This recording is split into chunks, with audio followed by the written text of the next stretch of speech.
everyone, it's Christina from the Ann Arbor Hands-On Museum, coming to you live from my high-tech studio in my apartment at home.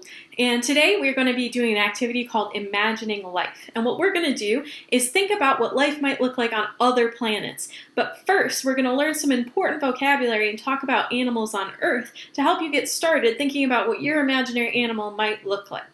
So the first thing we want to talk about is, what do different animals on Earth look like? Can you guys think of some animals that you've seen and their different body parts they have? Are they covered in fur? Are they covered in feathers? Do they have claws? Do they have teeth? Those are all important things that help animals survive. And these things that help animals survive are called adaptations.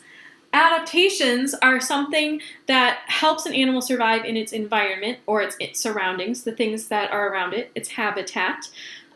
So, for example, a bird might use its beak to eat insects, and that's an adaptation. Or my example is a polar bear has fur to keep it warm in the cold.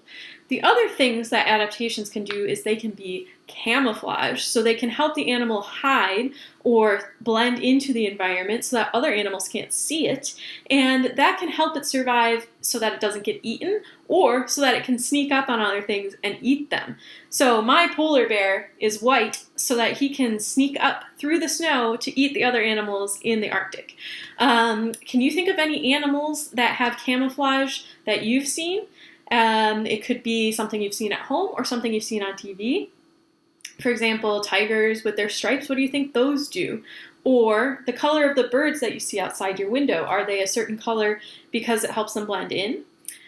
Finally, we're going to just mention that these adaptations can help these animals survive, and that will fit into our next vocabulary word, natural selection.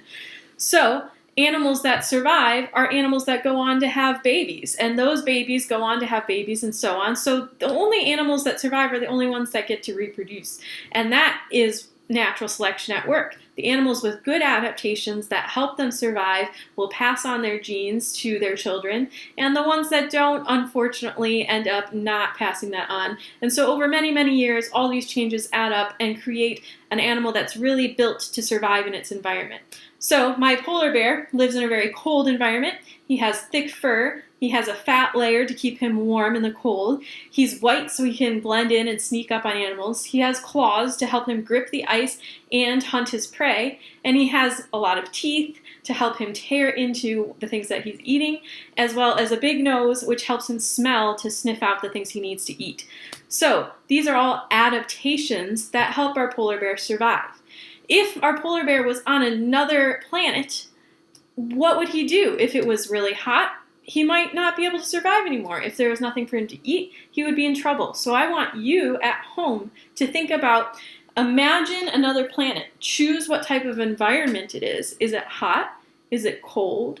Is it dry? Is it wet? Does it rain there? Or does it have something totally different happening that I haven't even thought of?